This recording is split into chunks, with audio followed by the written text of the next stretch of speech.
Hello, hello. This is Allison Co. coming to you from Portland, Oregon, in the US of A. I'm a hypnotherapist, and I will be reading both parts of a recent hypnotherapy session. This is a session with a returning client, and English is her second language. Not that that matters, but she was concerned. But I think she speaks beautiful English, and I will leave most of her sentence structure the way it is. And let's see, what can I tell you about her?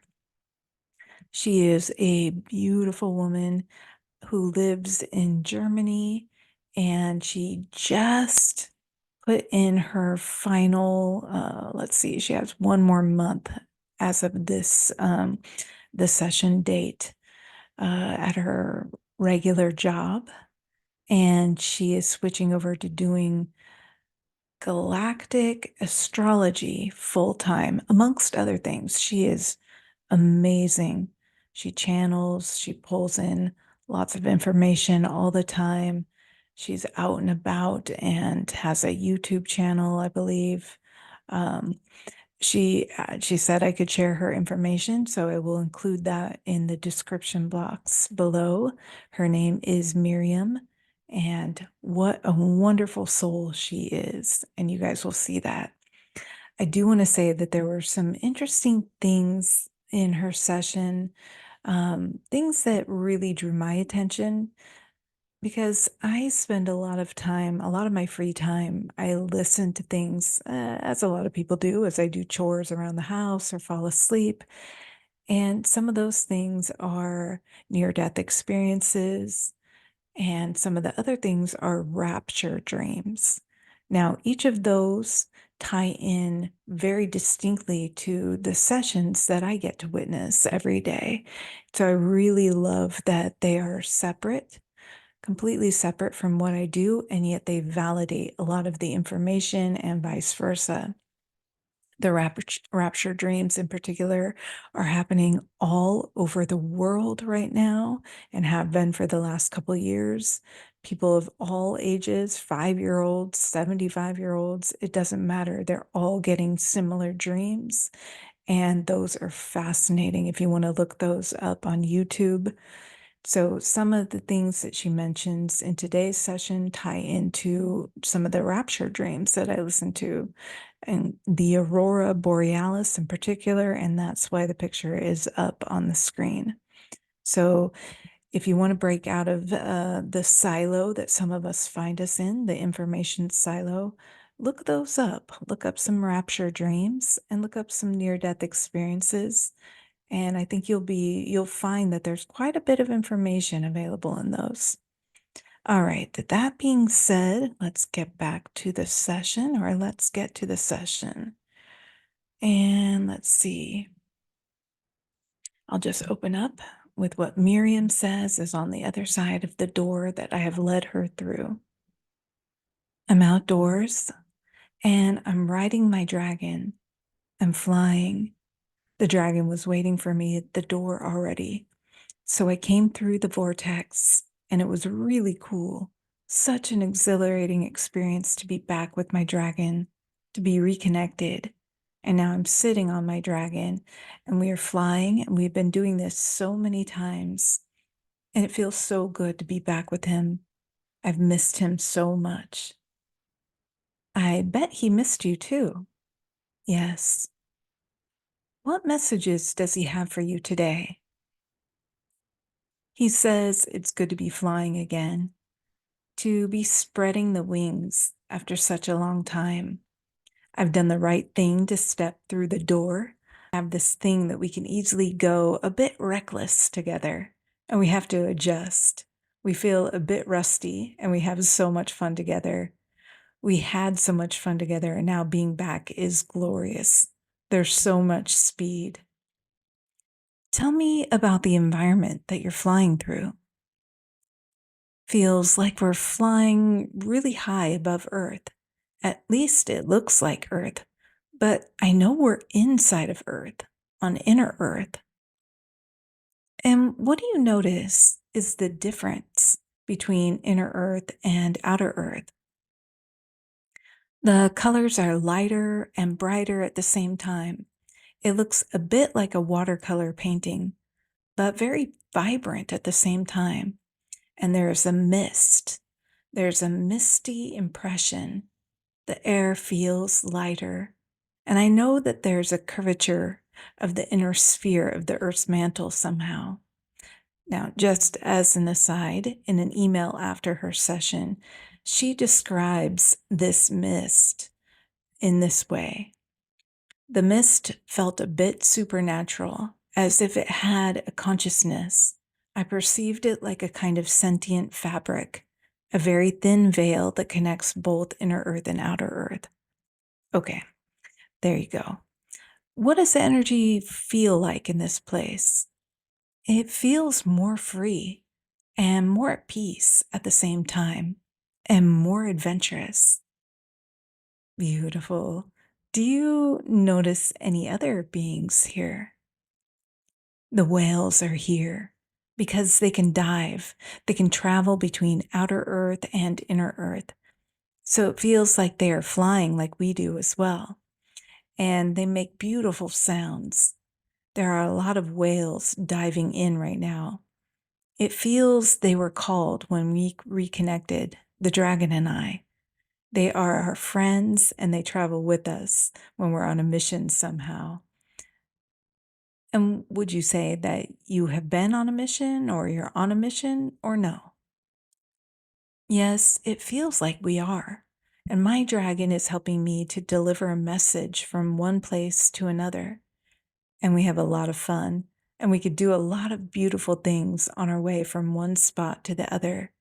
We have a lot of friends on the way, like the whales and other creatures as well.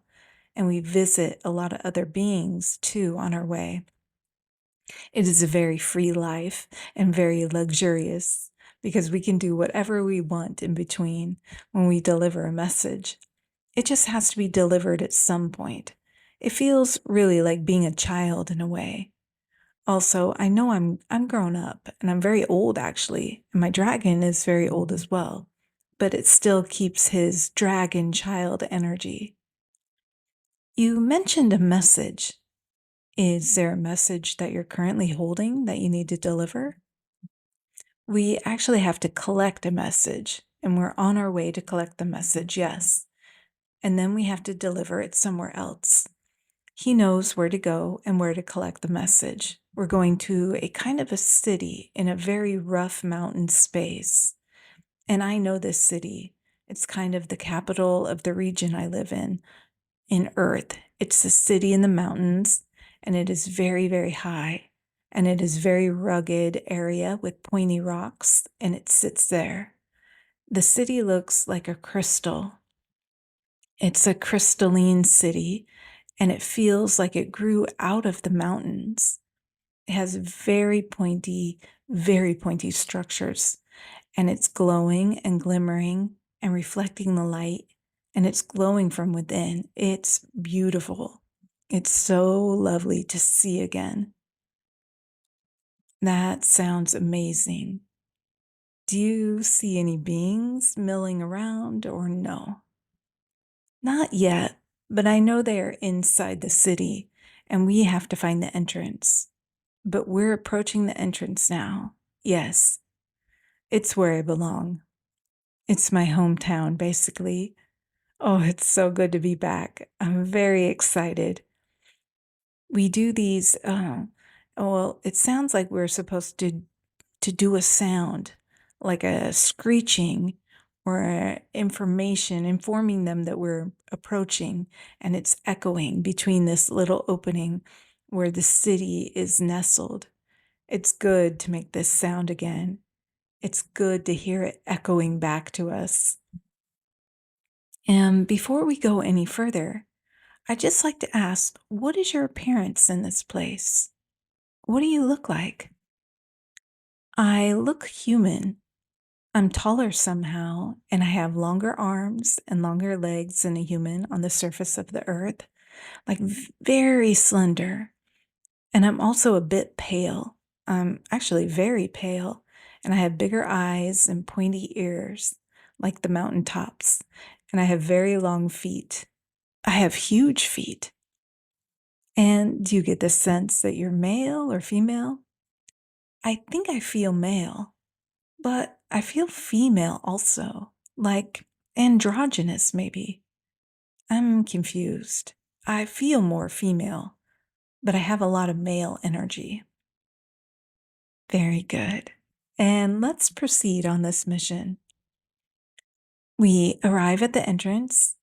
There is kind of a landing spot for dragons to land, and we enter the city now, and we dive into the city. And it's like we're diving into a cave, and we dive deep into the mountain until we arrive at a huge cave, really. And that's where all the others are. So we are in the center, in the heart of the mountain, and above us is this crystalline structure that we could see from the outside. And that lets the light into the cave. And there are many people. There's a lot happening, like in a busy city. Everybody is around and about and tending to their business. And what do they look like? They look like me. They're very tall and slender, and they're also happy and serene. But there's also a kind of buzzing and excitement around them. There is a serenity and excitement at the same time. They are very high vibration. And do they respond to your presence there, or do they just go about their business? They go about their business. It feels like it's the most natural thing for me to come back. There are other dragons as well lying around. We're not the only messengers. That's the way to communicate between the colonies, and I don't really know why I say that. Okay, what happens next? We go to the center plaza because that's where we receive the message that we have to deliver. That's the central point of communication and information. And there's some kind of official who hands us this message, this package, somehow this letter. It's a huge envelope and it is sealed. And it's also matter of fact. For me, it's so exciting, but for them, it's the most natural thing to do. Like I've never left. Do you ever get to find out what's being delivered? I'm just a messenger. But yes, I'm curious about this message, of course, but I'm not supposed to open it. I'm not supposed to ask a question. This is protocol. It's disappointing. Well, let's go deliver it and see if we can ask some questions. What else do you notice about this place before we leave? In a way, it feels medieval. They're carrying around baskets and there are no vehicles, just little wagons or so. But at the same time, I know this is a high technology thing. So this is a very ancient way of communicating in a way, delivering messages. I think there's also some telepathy that is involved. I feel like this package also holds something with a high energy inside. So it feels like there's not just a piece of paper written inside. It sounds like you can feel it a bit. Yes, I can feel the energy inside the envelope. Interesting. And what happens next once you get the envelope? I have a bag, a message bag, and I put the envelope inside, and we start climbing back up to the exit, to the entrance, which is the exit now. And when we exit the cave and the city, the view is breathtaking from this point, down the valley and this mountain space. It's just beautiful. And I also know this. I know this point of view. I've been there so many times. It's so beautiful to be back. And we know exactly where to go. We start flying. We have to go get out of this valley, and we have to go somewhere over the water along the coast to a place along the coast. And it's a long journey. And is this all still in inner earth, or are you in outer earth now? I really don't know. I thought it was inner earth, but yes, it's in outer earth as well. there's something about moving between inside and outside as well. I don't know what I mean by that. It's interesting. So we arrive at a much smaller city. It's like a little town, and it's on the shore. It feels like Venice. It is Venice. We arrive in Venice, and we arrive on the Marcos Plaza really, really well. And are they used to dragons in Venice?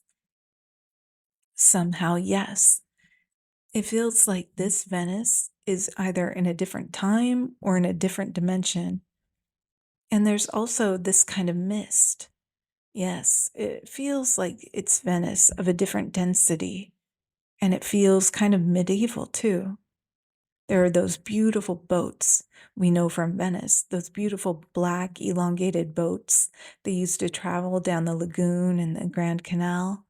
But the people look different. There are no tourists, and I have to go inside the palace and deliver the message.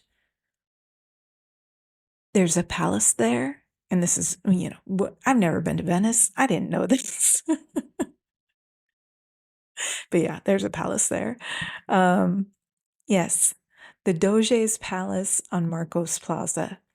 It's exactly the same as it is in our reality. So the buildings look exactly the same, but the people are different. It's also kind of medieval, really, but it's not in part. It's in the future. This feels like something has happened. Something has shifted, that we're no longer in this reality. Or maybe we've traveled into the future. I don't know. Okay, let's keep going. Let's go ahead and proceed with the message. So I walk into the palace, and there is a delivery desk, and I have to just deliver the envelope, and I feel a bit hesitant. I don't want to let it go before I know what's inside. I'm so curious. I bet. And who do you see at the palace in this area? I see the clerk who will receive the message, and I see some personnel walking around like it's a public service thing. There are people working there. Is there anybody that seems approachable to you? I know the clerk. I know him from earlier deliveries. He's an old acquaintance. He recognizes me and I recognize him. Very good. And let's go ahead and approach him. Yes, he's pleased to see me. And I know I have to give him the envelope now because I'm not supposed to ask a question about the delivery.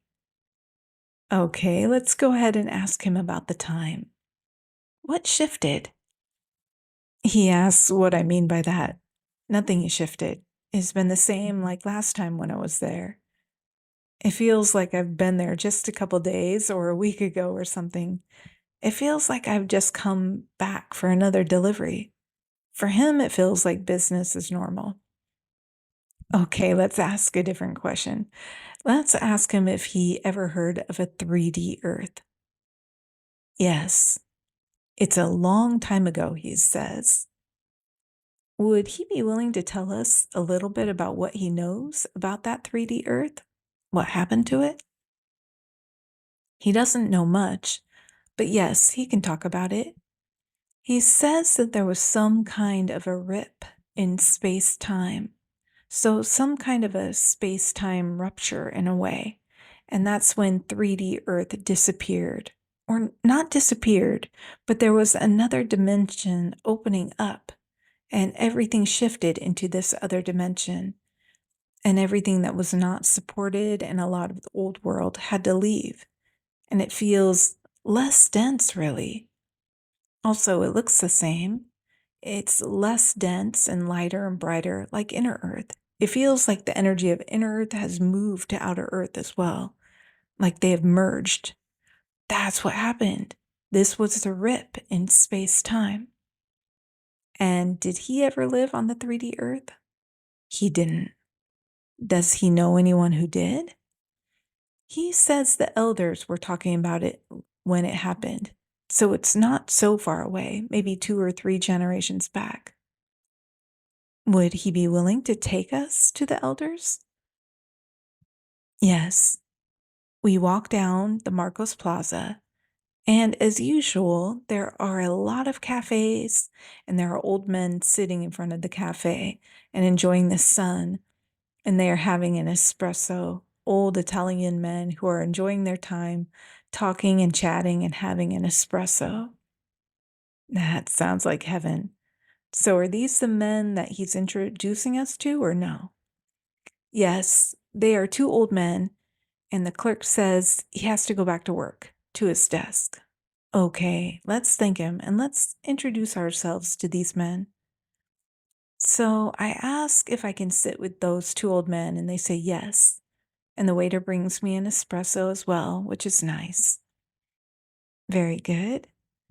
And when it feels right, let's ask them if they can tell us a little bit about what happened to the 3D Earth and when that transition took place, what they may have experienced if they were there.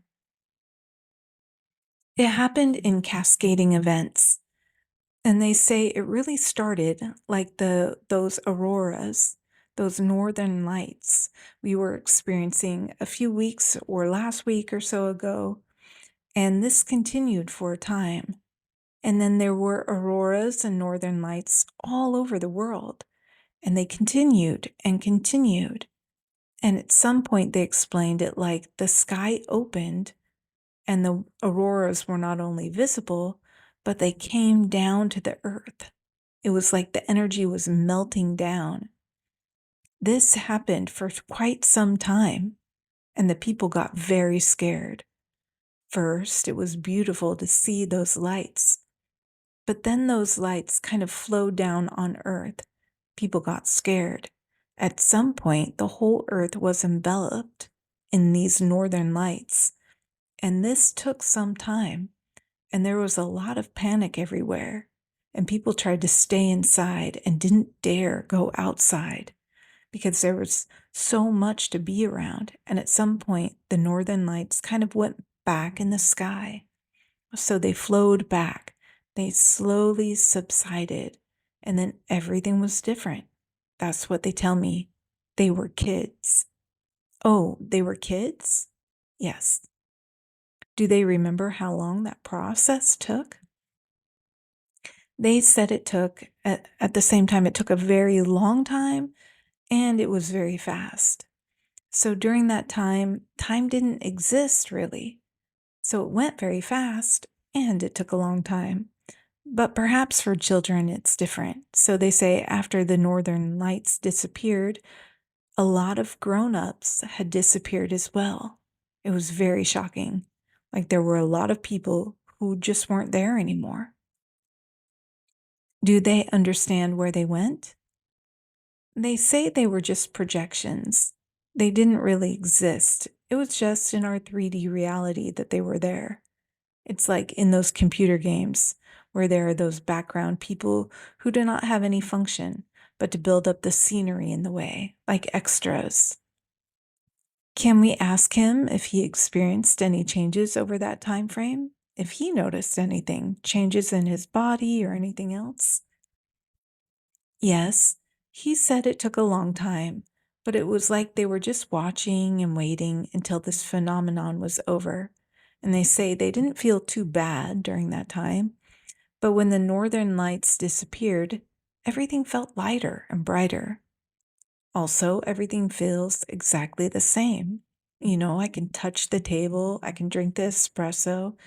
It's just the energy that is around that is different.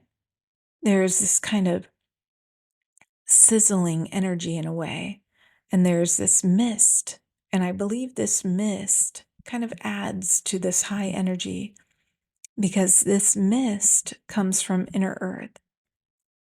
Would you like to tell us some of the biggest changes between this reality and the 3D earth? The fear. There is no pressure, there's more tranquility, there's more ease, and they feel like there's this serenity again. Serenity on one hand and a kind of excitement on the other hand.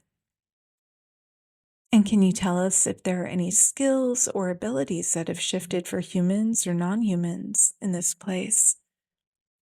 They say it was an interesting experience to reconnect with the people from Inner Earth. When the messages started coming and they suddenly realized that the outer earth was connected to the inner earth and there suddenly was contact, that was the main shift that happened. That contact was established and a completely new world opened up to them that was unknown to many or most people on the outer earth. And this is what I do with my dragon. I deliver messages from inner earth to outer earth, and the messages contain information that is needed somehow. So the people on the outer earth slowly acclimate to the energy of the inner earth because it's happened, but people have to get used to it and also have to get used to abilities that are unlocking now for them, like telepathy. It's a slow process, but it has started. Would they like to tell you when this transition took place? It's in our reality. It's just years ahead, maybe, not even years. It's very close somehow. I keep receiving it's in this sun cycle, and one sun cycle is 11 years, and we're in the middle of it. Maybe in the next couple of years, 4 or 5 years or so. And the northern lights have started to be more intense now, so maybe it has already started this process. What does he have to say about the timeline? They are confused about the timeline because they say the time experience that we have now has so much changed and they cannot pinpoint it really. They say it started with the northern lights. That's what I keep hearing. And I keep hearing that it was in this sun cycle that we're in now. Beautiful. Does he remember what Earth year he was born in? He says 2016. Very good. Okay, so he was still a child when this happened. He said that? Yes, that's exciting. Okay, does he have a name? He says Paolo. Very good. Is there anything else he feels that would be important for us to know? Since you can tell him that we're actually on the 3D Earth right now, having a hypnosis session, and we're visiting this time only, he's amused and he says, yes, this keeps happening, all those paranormal things, which is not paranormal, but still, he says, it is a huge transformation for everybody on Earth. And the most disturbing thing was that so many people kind of left. Like the extras left because there were not many people around. I've noticed that.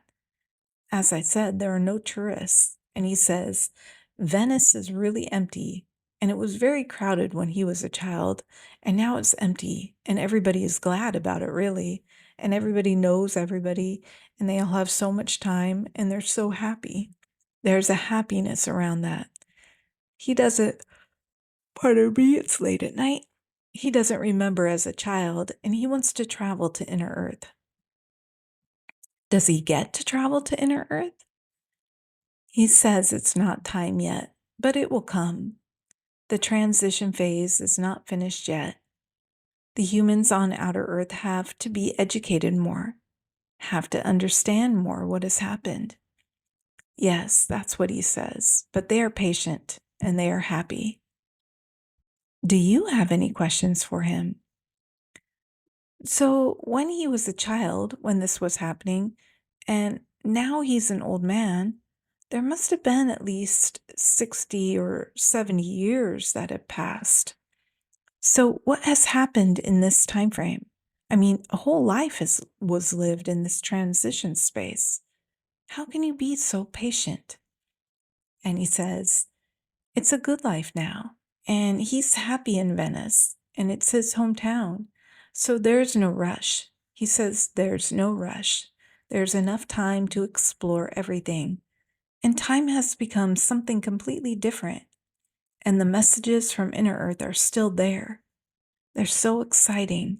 They're so very eager to receive all the information from Inner Earth. And now I know what's inside the message because inside those packages, it looks like little movies. I was having the impression that there's light inside the packages, and it just looks like if you open this package, There's a little panorama that people can watch, and it depicts scenes from inner Earth. It feels like a miniature cinema. It looks like a miniature cinema, little films that are played, and they are delivered around the city and around Earth. It's very magical. Beautiful. And let's thank him for all the help and information he's given us today. We need to have some time to spend with the higher self, but I want to keep asking him questions. And so we move on to the higher self now. I know you could have brought forth many different lifetimes for Miriam to see today. Why did you pick this lifetime for her? It's important for her to know that inner earth and outer earth are not divided. She longs to be in inner earth, and at the moment, it is not possible for her. She longs to have contact with inner earth, reconnect. And we say to her, it is not taking a long time now, and contact will be established soon. And we know she is impatient, but we ask her to be patient. It's coming. It is unfolding. It is already happening. And it will be so beautiful for her as well to reconnect with her real family and inner earth with her real family. What is that transition for her from a physical human to an inner earth kind of being look like? This is connected to her questions around health. She needs to be really healthy to make this transition, and that's the urgency that she experiences. She knows she has to do something about her weight. She needs to be lighter. Her body needs to be lighter, and she needs to do it. She knows she should have done it before, and now there's an urgency around it. And with the breathlessness, it is connected to inner earth, where the air is thinner. So she is experiencing inner earth already with her condition, with her breathlessness, because she keeps saying it feels like she is on the mountains at 4,000 meters high, and she cannot breathe properly. She adjusts her lungs and her heart to the lighter air and breath. Can you walk her through the steps that she needs to take in order for her to become that healthiest version of herself, and any blocks that can be released today that are preventing her from stepping into that? Yes, but now that she knows that it's not far away, she will have the loving discipline to reduce her weight because she feels the anticipation and the joy. She has to know that the breathing condition is preparing her already, and now she just has to lose her body weight. She also wants to be a bit taller, and this is also connected to her body and inner earth. She is a bit taller there, and that's also something that she wanted to experience and she wanted to manifest, and she can do that now. She can grow if she wants a few centimeters. This is all possible now because inner earth and outer earth are going to merge. So the entire body is going to merge. We will help her. She doesn't need to be afraid. What was blocking her before, and what is she afraid of? She was afraid of being in outer earth, and she felt so alone and disconnected. And she only felt happy her whole life, basically, when in her imagination, in her imaginary world, she went to inner earth. And now she doesn't have to do it any longer. She just has to prepare, and then the inner earth will come to her. She doesn't have to travel there any longer. Everything is already in the making. And with this new health journey, she will be perfectly ready. Good. On this new health journey, is there anything you want her to make sure to not do? She mustn't stress herself. She mustn't be too hard. She mustn't be hard on herself. She mustn't panic. She is panicking too much, and the panic creates a lot of stress in her body, and this is not good for her. She has to relax. She experienced this serenity and relaxed state of the humans in Venice and also in inner earth. And this vibration she has to remember. And if she is in this vibration, she won't have any problems. That's why we showed her this image. The inner earth and outer earth experience that we showed her was already a kind of panorama that is in the packages. So she experienced this panoramic adventure here. She has to remember this panorama, this little envelope that she can open up, and then she will be connected to the energy, and then it won't be a problem for her. How often should she do that? She should do this every time she feels stressed. She should do it in the morning when she wakes up. She should open this imaginary envelope and look at the panorama. She called it a cinema, but we call it panorama. Now, it appeared that this change, this transformation, is happening now. Yes. What sort of things will she start noticing in the next couple years, or will it be completely done within the next couple years? It is both. She will experience shifts. Everybody will experience shifts. It's a worldwide thing. It's not only within her. Everybody is talking about contact with aliens from outer space, but there's also contact with inner Earth. They are aliens as well, and this is the first step, really. The reconnection with the family and inner Earth. There will be more and more signs. She is hoping so much to have a contact with inner Earth beings in her reality, and this is already happening. There are more and more inner Earth beings that are sent as messengers to outer Earth to prepare the shift and the weather phenomenon and the solar activity. It's just a symbol for what is happening. We cannot say how it is done. This is not for us to say. This is not for you to know now.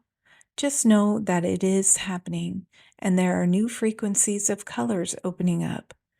There are new frequencies of sound opening up for everybody. There are new abilities opening up, like telepathy, like the old man said.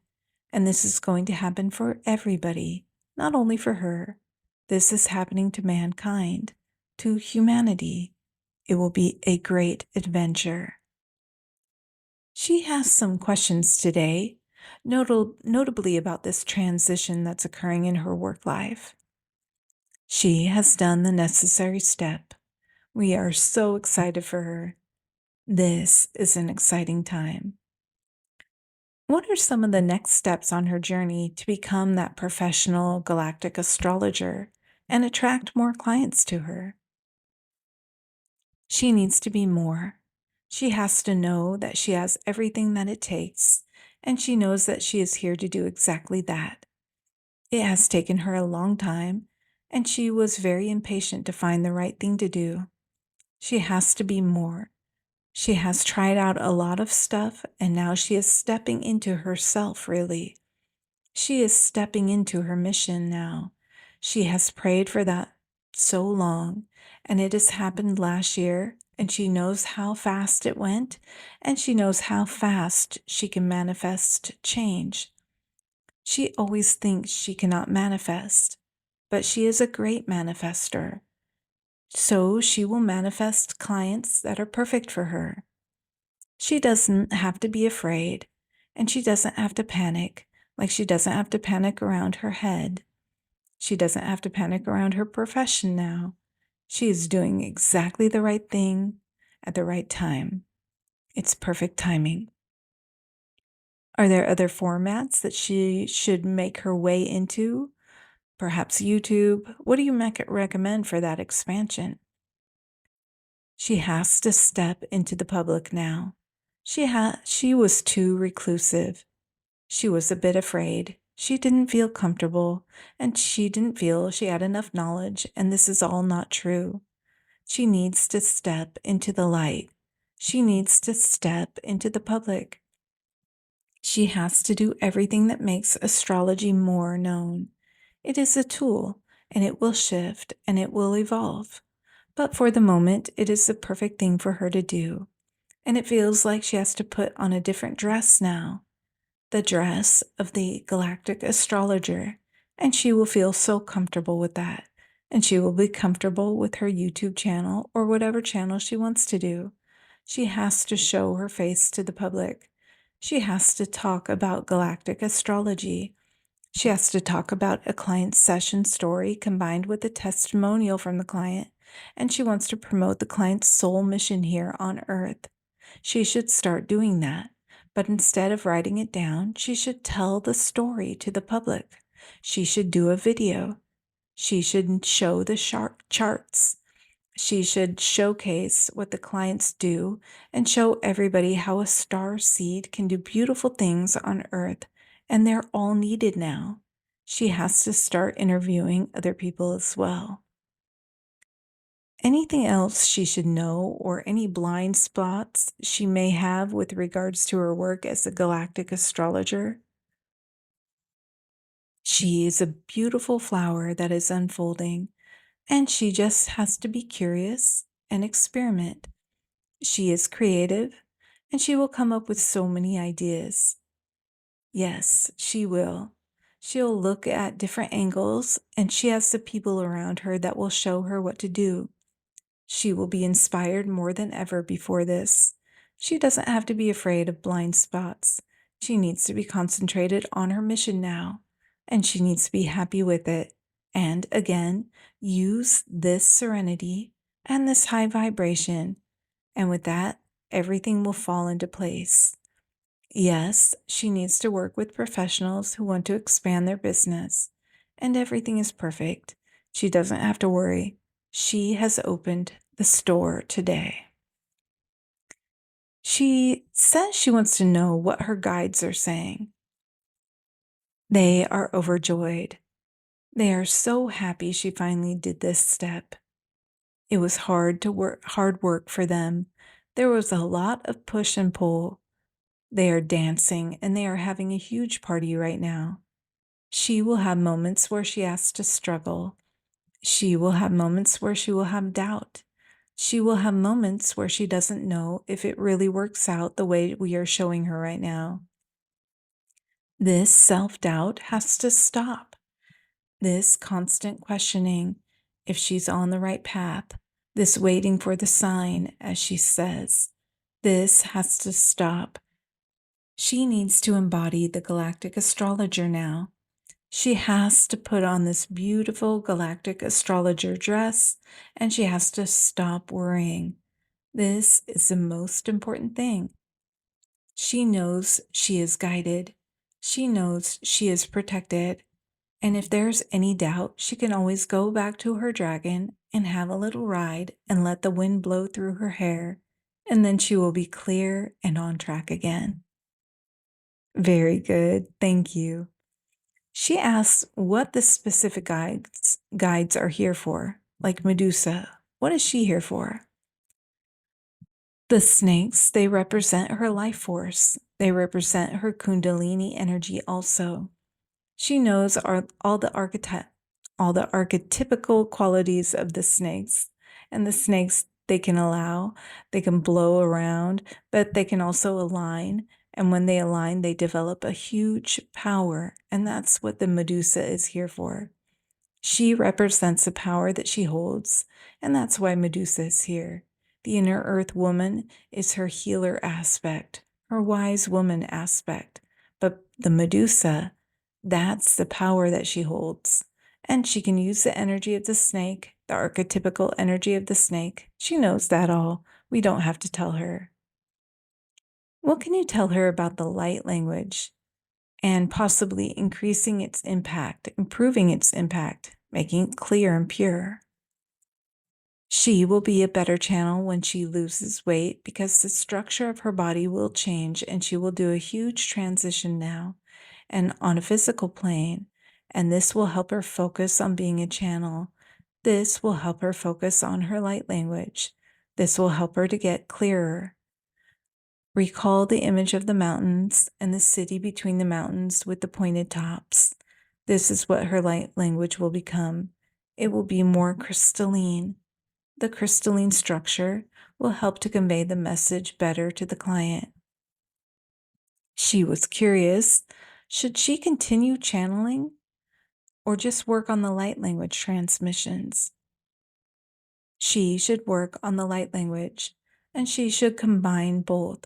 and then sharpen her human language as well by combining light language and human language. This will also help her to understand light language more, which is more intuitive, but she needs to understand more of what she is conveying. This will come. If she needs support, she can go back to the panorama meditation that we suggested earlier. She can also travel with her imagination to the inner earth city and connect with the crystalline structure. This is the most important thing to connect with, the crystalline structure of the inner earth city. She wonders what her role will be on that new earth. She will be one of those who are not afraid of the transition, and she will become very fierce. But she has also this. Oh, sorry, I'm trying to read this. She has this guide, this protector, and she is stepping more and more into the foreground now. Oh, crap. Okay. There was a little bit of a question and answer about a couple guides. It was, it was, I took it out. Sometimes I have to take out little sections. This is referring to that section. There were about 4 different little guides that she asked about. Some were kind of hanging out in the background, some were in the foreground. So one of those guides is what she's referring to now. That's my bad. All right, let's get back to it. Okay, so one of the guides that she has is now going to be stepping into the foreground. Okay, let's get back to it. That's why she has asked about him. That's why he showed himself. He was more in the background before, and she was not aware of him for a very long time in her life. And now he's stepping into the foreground because she will be fierce and not fearful, and he is protecting her. He is having her back. And so she will step in front of a huge crowd, really, and will show them that there is no need to be afraid. She was afraid in her life of many years and for everything that she was worrying so much, and now she stops doing that. The more this transition takes place, the less afraid she will be, and she will embody her spirit guides more and more, and that will help her to step in the front line and go ahead. This will happen very naturally to her. And by not being afraid, she will help many. She will show many people that there's no need to be afraid, that there's only excitement, and that humanity can be so happy and so glad about what is going to happen to them. It will be a beautiful time for her ahead. When others will worry, she will be confident and serene. She will sail through this transition with ease, and she always has a dragon.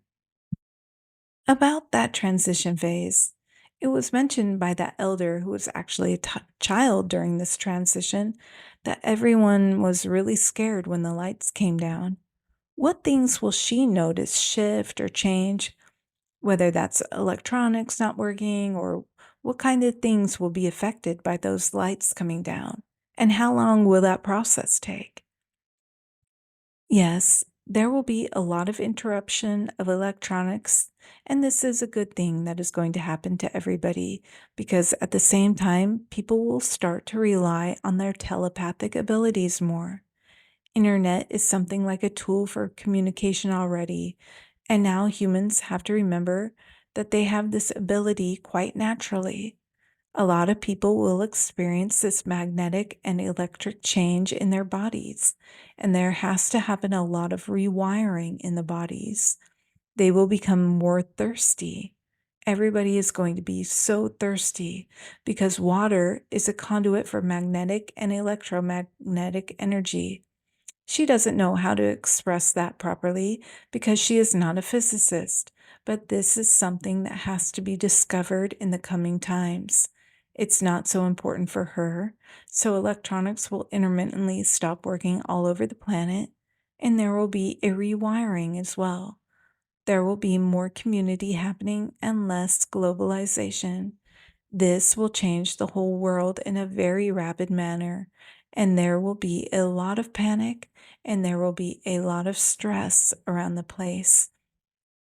But there are some who are sailing through this like her very smoothly because they know what's happening. They know what's coming. So this is a beautiful time ahead. And at some point, the electronics will stop working completely. And that's why the messaging has to start, because there's no other way of communicating but this.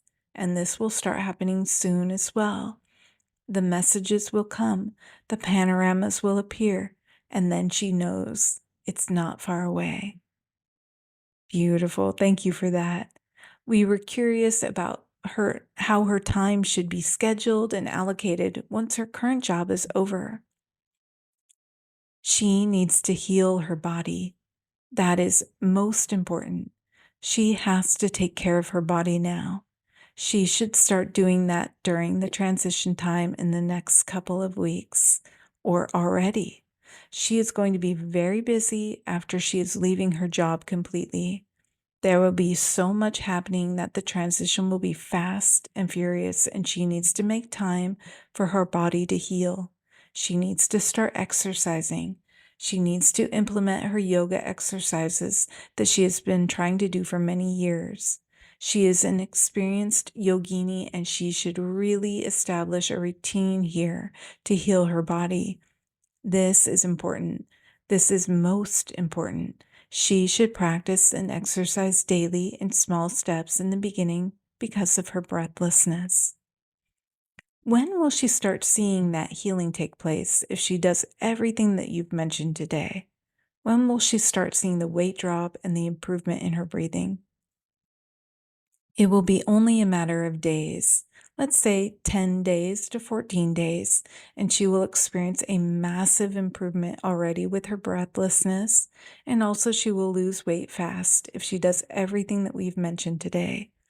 If she stops worrying, if she stops panicking, and if she really aligns with what is coming, she has to concentrate and focus on what is coming, the transition that is ahead, and then she will be very successful in restoring her health.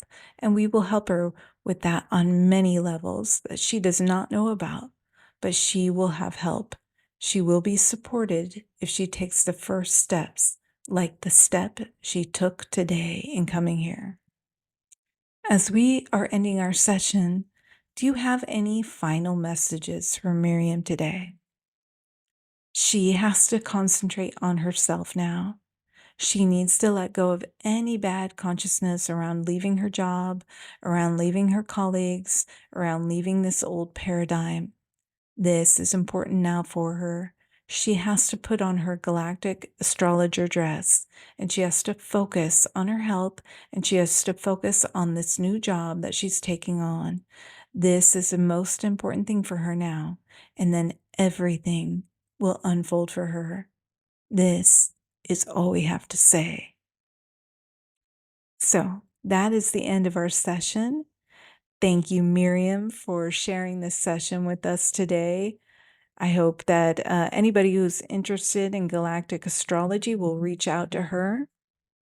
She is a wonderful, amazing conduit of energy and information, as you can probably tell with this session here today.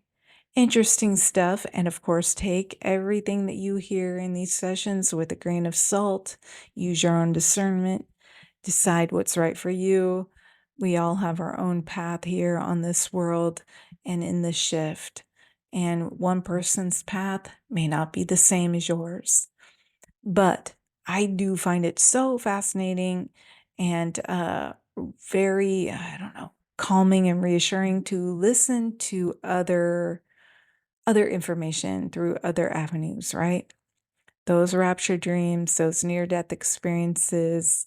I'm sure you guys know of other things to listen to, but it's kind of cool to get out of the realm of just this one silo of information. Anyway, this was a wonderful session. I hope it helps somebody out there. I know I loved it while I was in it, and I loved transcribing it. It was so beautiful. I could hear her voice when I was transcribing it. I probably didn't do a good job of conveying that voice. That's totally fine. Thank you again, Miriam, for sharing this with us, and thank you for listening today. And I wish you so much love. All right. You take care out there. Bye-bye.